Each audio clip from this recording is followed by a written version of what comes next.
자, 김태현의 정치쇼 2.5부 그리고 3부까지 사건 살롱 두 변호사와 함께합니다. 안녕하세요. 안녕하세요. 네, 안녕하세요. 누군지 얘기 좀 해줘요.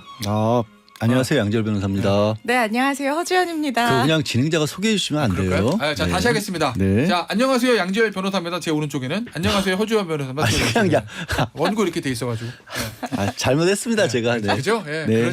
그러신 거로 알고 네. 있습니다. 저도. 예. 근데 저희 프로 되게 좋은 프로예요. 왜냐면 네. 지난주에 짧게 했어.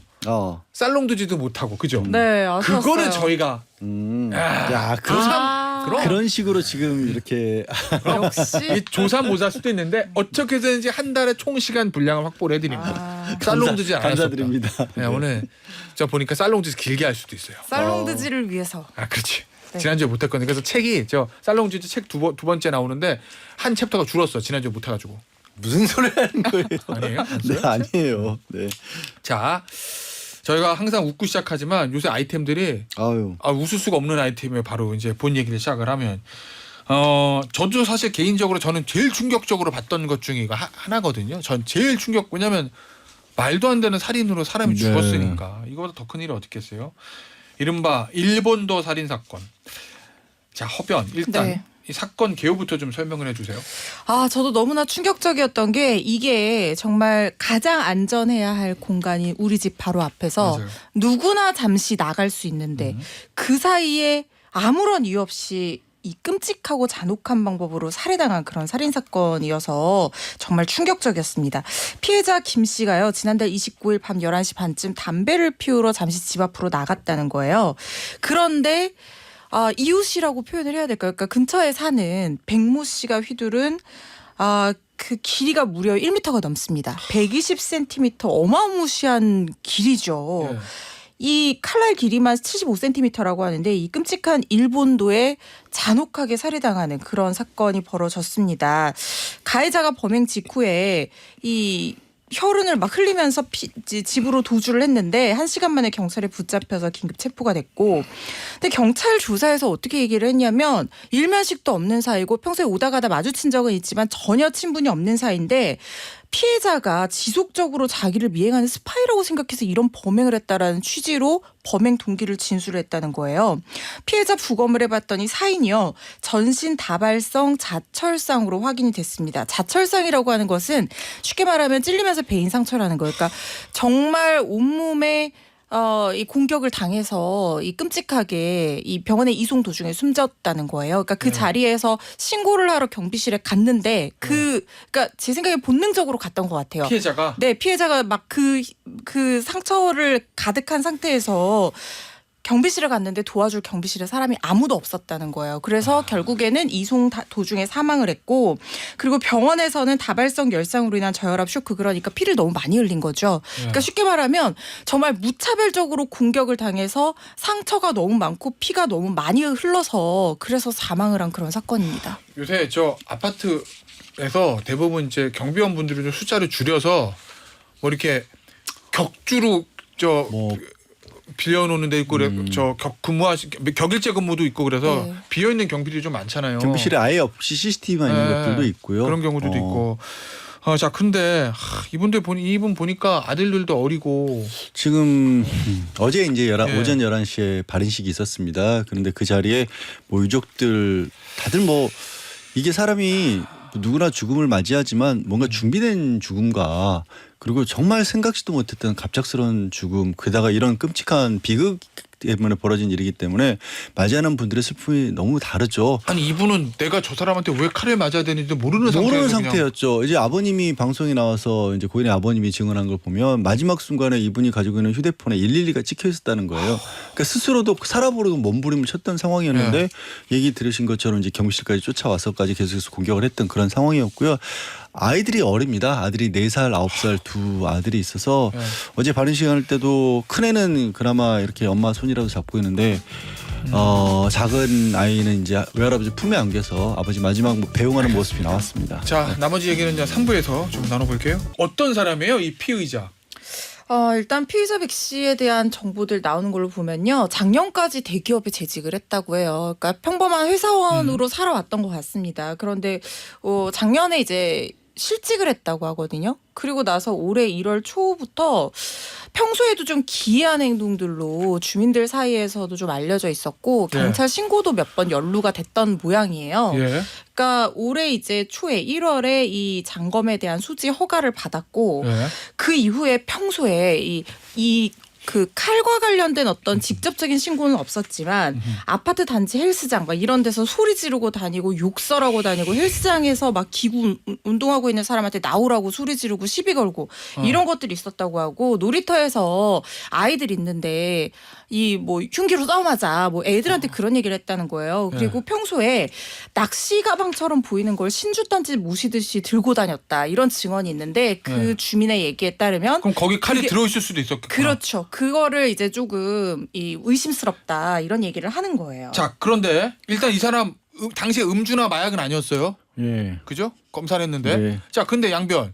이거 허변한테 먼저 질문 드릴게요. 헌변. 이거 앞서도 잠시 언급이 있었던 것 같은데 주변에서도 뭐 계속 소란 피우고 이러니까 112 신고도 꽤 많이 들어갔다고 그러던데 맞아요? 맞습니다. 이 112 신고가 최근 1년간 총 7건으로 드러났다고 합니다. 이 신고 중에는 자신이 신고 당한 것도 있고요. 본인이 또 신고를 한 것도 있어요. 그것도 한 2-3건 정도 된다고 하는데 지금 구체적으로 보면은 뭐 이 이상한 사람이 소란을 피운다라는 신고들이 대부분이었던 것 같고 본인이 누군가가 뭐 음란행위를 하고 있다 뭐 이런 이유로 신고를 한 적도 있다는 거예요.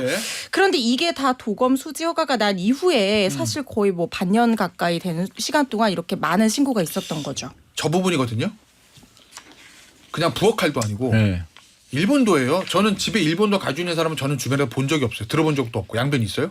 아니요, 저도 없어요. 없죠. 예. 전 들어본 적이 없습니다. 본 적도 없고. 근데 이게 어떻게 허가가 났으며 또 하나는 허가 난 이후에 신고가 계속 들어갔다는 거잖아요. 112에.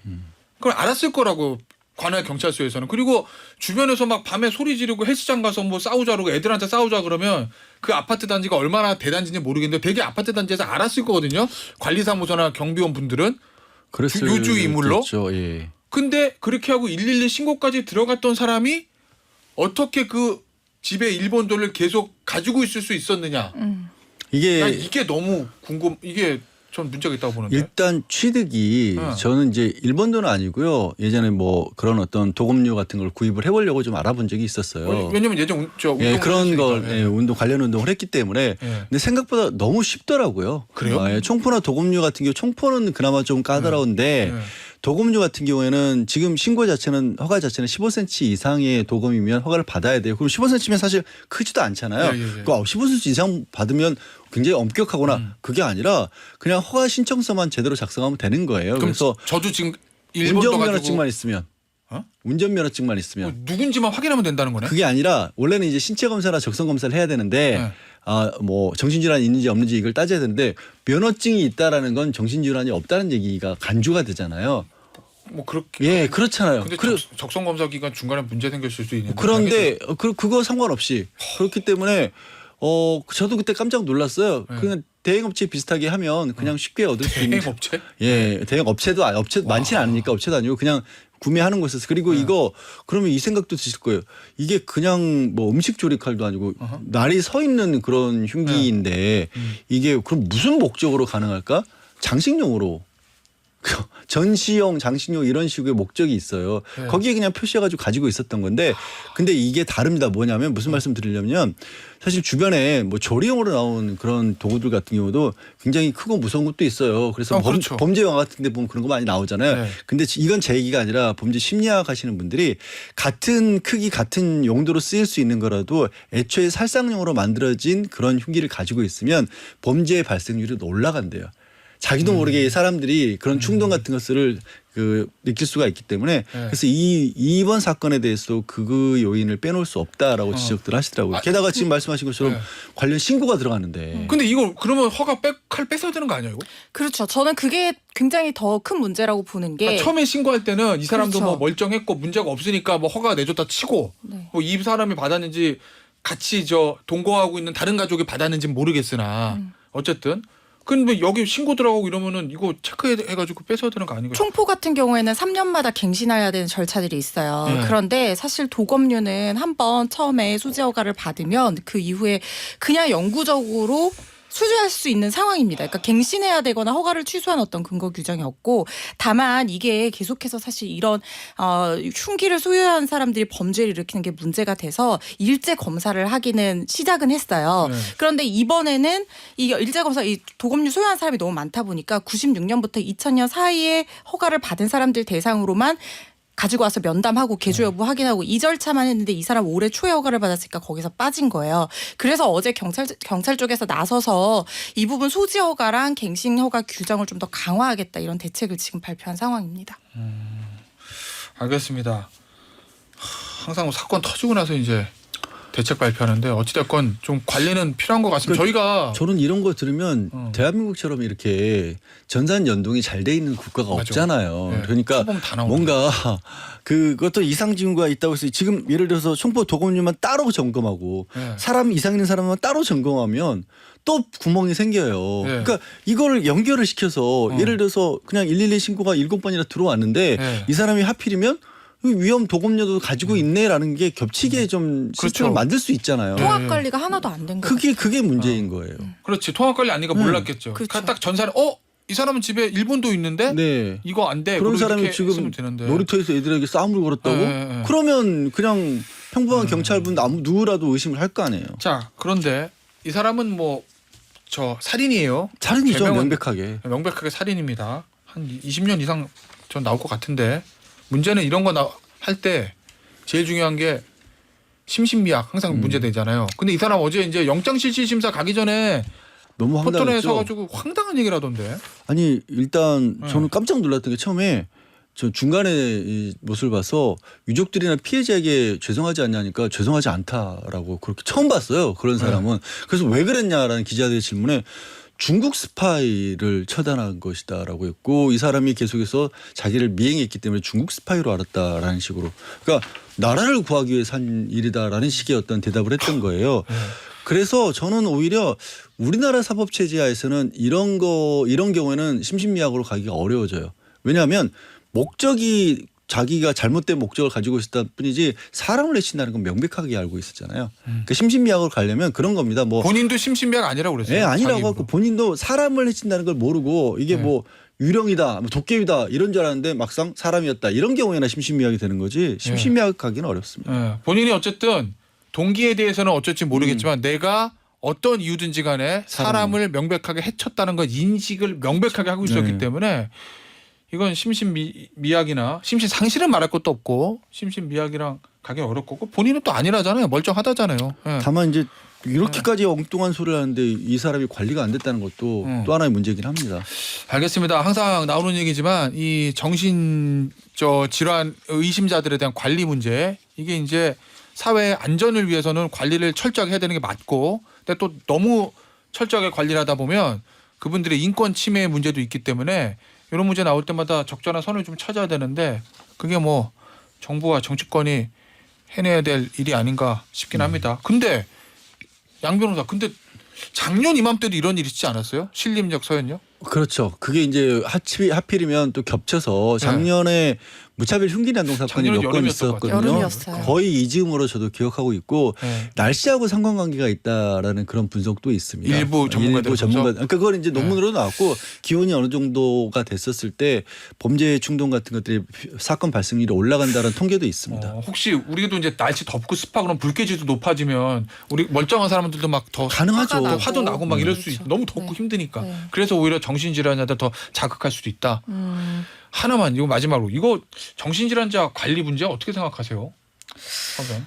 저는 좀 통합적인 관리 체계가 필요하다고 생각을 해요. 특히 지금 정신과 전문의 분들, 정신 감정 하시는 그런 분들 말씀을 들어보면 이분들이 그러니까 정기적으로 약을 복용하면 그 증상의 발현을 막을 수가 있는데 그렇게 전문가들 얘기하시죠. 그거를 억지로 먹일 수 있는 시스템이 없다는 거예요. 그냥 드세요라고 얘기할 뿐이지 의사 네. 입장에서 그거를 강제할 수가 없다는 거예요. 네. 그래서 저는 그런 부분에 있어서 사회적으로 좀 통합적인 관리 체계가 필요하다. 그러니까 약을 잘 먹는지 살펴보고 확인할 수 있는 그런 체계들이 필요하다 이런 생각은 듭니다.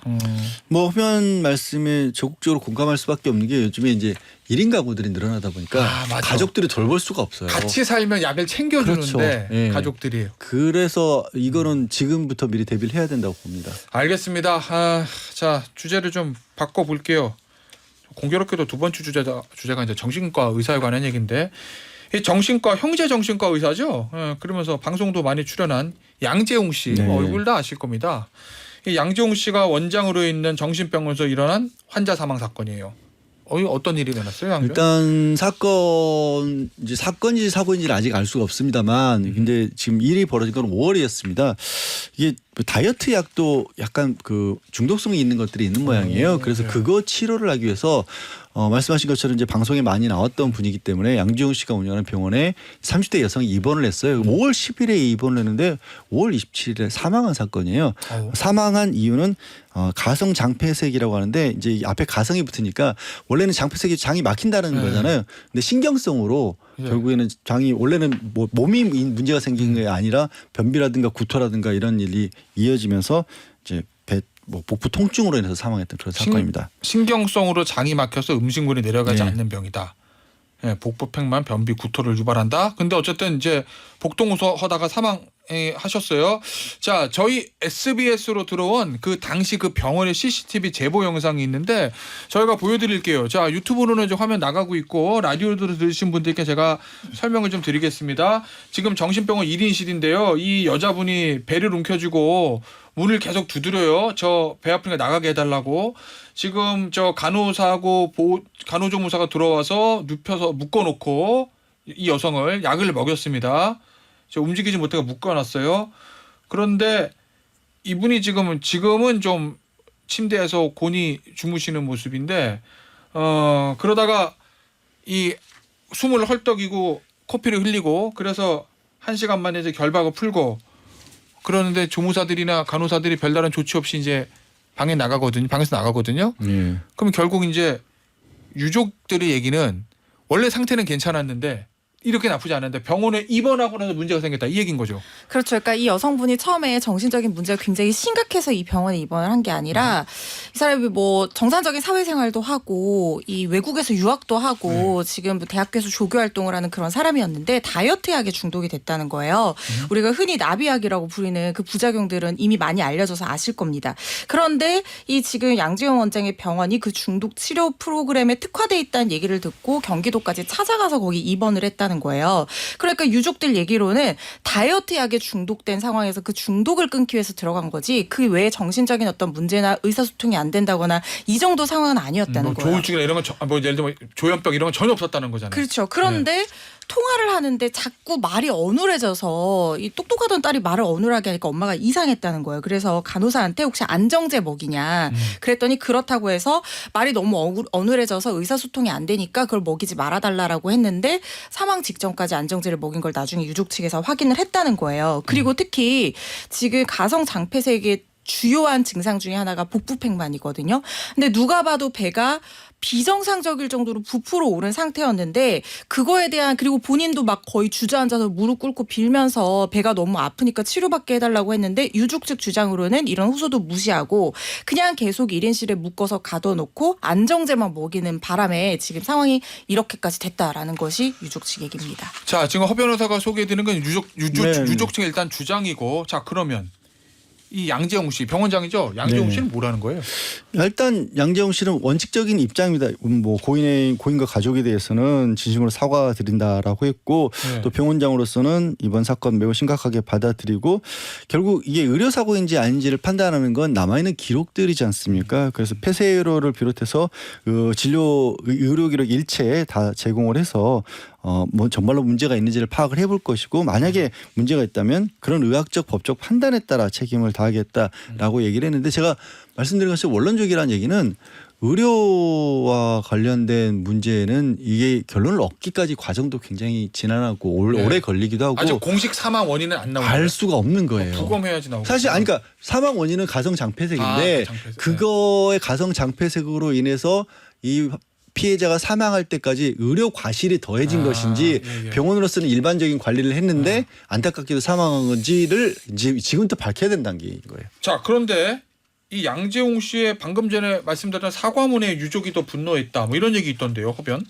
그거는 이제 그 사망한 환자의 어머니 얘기로는 본인이 딸이 이렇게 사망하고 나서 병원 앞에서 플래카드 같은 거 들고 1인 시위를 했다는 거예요. 그리고 그게 이제 시간이 좀 꽤 지났잖아요. 근데 그런 식으로 시위를 하는 동안 사과 한 번 받지 못했다는 거예요. 그러니까 본인이 전화번호를 알면서 뭐 양재용 씨는 물론이고 병원 측에서 아무런 연락도 없었고 그리고 변호사 통해서 얘기해라 뭐 이런 식으로 하고 오히려 1인 시위한다 뭐 근데 누군가가 플래카드 들어주면 또 신고하고 뭐 이런 식으로 대응을 했다는 겁니다. 그런데 심지어 자기가 시위하는데 양재용 원장 출근하는데 눈 한 번 마주치지 않고 지나간 적도 있었다는 거예요. 그런데 이게 언론에 보도가 되고 조명을 받게 되니까 그제서야 사과문을 발표를 했다는 거예요. 그래서 이 사과문이 진정한 사과의 의사를 담은 사과문이 아니다라는 것이 이제 유족 측 입장인 거죠. 근데 이게 뭐 얼마 전에 몇 해 전에 이제 뭐 국회에서 법안도 논의가 됐다가 뭐 그냥 사라지긴 했습니다만 예. 저도 의료 소송을 해서 몇 번 과거에 의사분들을 대리하면요 무슨 문제를 걱정을 하시냐면 사과하면 인정하는 것으로 된다는 걸 굉장히 걱정을 해요.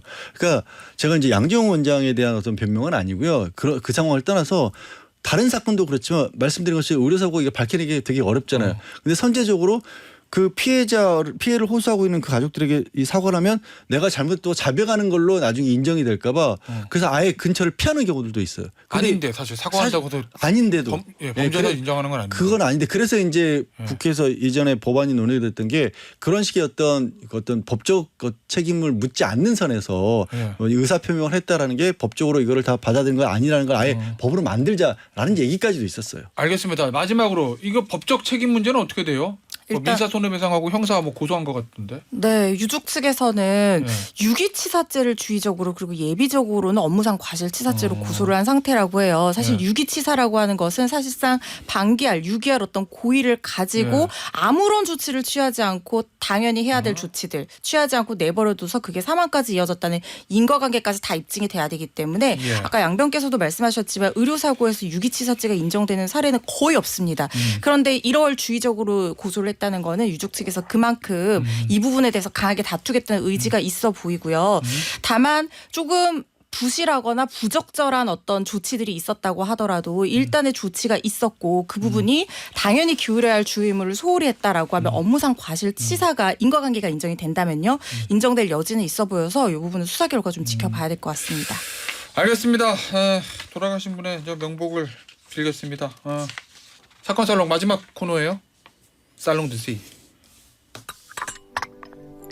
Plusieurs choses à la fois. En fait, ce sont plusieurs interfaces qui rentrent en compétition pour vous capter du temps alors même que vous êtes en train de faire autre chose. Et donc ça, c'est très fatigant. 농염하게 퍼지는 인문학의 향기. Salon de J. 예월. 99, on nous disait toujours quand 양변 il a été possible de 오늘은 faire des 어느 alertes. 화가의 어느 그림이에요? 일단 뭐 오늘 공교롭게 두 사건 다 이제 뭐 세상을 일찍 떠나게 되신 두 분에 관한 얘기를 다뤘지 않습니까? 오늘은 그 뭐 인상주의 인상파 화가로 대표적인 클로드 모네 우리나라 우리 국민들도 많이들 좋아하시죠. 특히 수련 같은 작품들 지금도 모네는 관련 전시가 서울에서 하고 있기도 하거든요. 뭐 실물 그림은 아니지만 그 클로드 모네가 그린 까미유 모네입니다. 임종을 맞은 까미유 모네라는 그림이고요. 임종을 맞은 까미유 모네. 네. 이제 뭐 이름이 모네로 같은 걸 아시겠지만 이제 배우자였어요. 클로드 모네의 첫 번째 부인이었었고요. 첫 번째 부인 사이에서 딸이었습니다. 딸을 둘을 이제 가졌고, 근데 30대 초반에 두 번째 아이를 낳고 나서의 있던 어떤 합병증이라든가 다른 질환으로 인해서 30대 초반에 아내가 일찍 세상을 떠나게 됐습니다. 근데 이제 모네 그림들 이제 머릿속에서 떠올려 보시면 누군가는 모네에 대해서 그런 얘기를 해요. 순간순간 빛이 반사되는 그 순간 하나하나를 다 놓치지 않고 그려낼 수 있는 그런 사람이라고 그런 시각을 가졌다라고 그걸 부러워하는 동료 그런 화가들이 그런 얘기들 남긴 게 있거든요.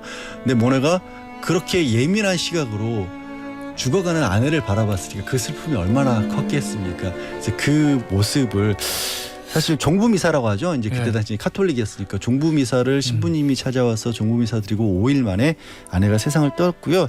그 세상을 떠나가는 아내의 모습을 그린 그림입니다. 그 양변 모네 제가 그림을 많이 본 건 아니지만 되게 밝잖아요. 그렇죠. 근데 이거는 확실히 그래서 이 그림은 어두워요. 사실 이제 미술계에서는 굉장히 중요하다보다 모네의 그림이 잘 살아있는 그림이라고 하지만 너무 큰 슬픔 보는 것 자체가 어떤 느낌일지 하나하나 알려질 정도의 그림이에요. 보시면 이제 얼굴만 보시면 낯빛이 파랗고 질려있고 눈을 감고 있는 모습이 망자임을 보여주는데 주변에 쌓여있는 걸 보면 그냥 단순하게 침대에 누워있어서 그러니까 시트 같은 걸 누워있다기보다 뭔가 이렇게 겹쳐지고 하는 그런 모습으로 그림이 그려졌잖아요. 이게 물론 모네의 다른 그림들에서도 이런 표현이 나오긴 하지만 제가 봤을 때는 이 모습들이 그동안 이제 사랑하는 아내와 쌓아왔던 그런 많은 이 추억들 경험들 이런 것들이 이렇게 쌓여져 있고 그 쌓여져 있는 그 어떤 쌓인 슬픔으로 아내를 덮어서 마지막으로 보내는 게 아닌가. 그래서 마지막으로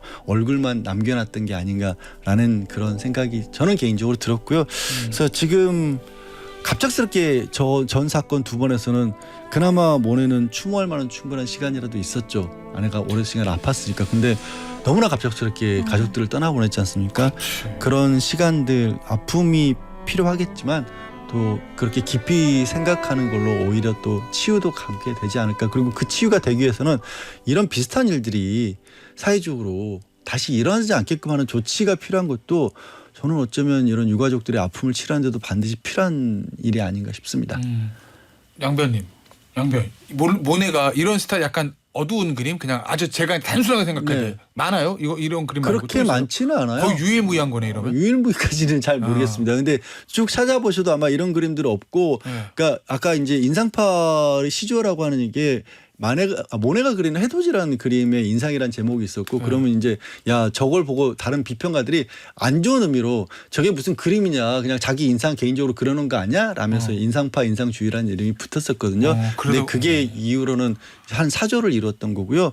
뭐 아시겠지만 까미의 모네라는 사람도 또 그때 당시에 다른 화가들의 그림에도 많이 등장했던 모델로도 활동을 했었어요. 근데도 모네도 당시에는 이제 화가로 성공을 하기 전이었기 때문에 그 아내가 사망할 무렵에 다른 누구인가 쓴 편지가 있었어요. 이제 아내가 되게 소중히 여겼던 목걸이가 있었는데 그림 그리면서 생기가 어려서 그 목걸이를 전당 맡겼었다. 근데 아내를 보내는 길에는 그게 있었으면 좋겠다라는 편지가 또 나중에 공개돼서 참 예술가들의 삶이라는 게 이렇게 그때 뜨기 팍팍하고 힘들었구나 그런 어떤 얘기도 남아있는 그림이기도 합니다. 첫 번째 아내는 남편 성공을 못 보고 같이 못 누리고 갔죠. 이렇게 가신 거네. 애자네요.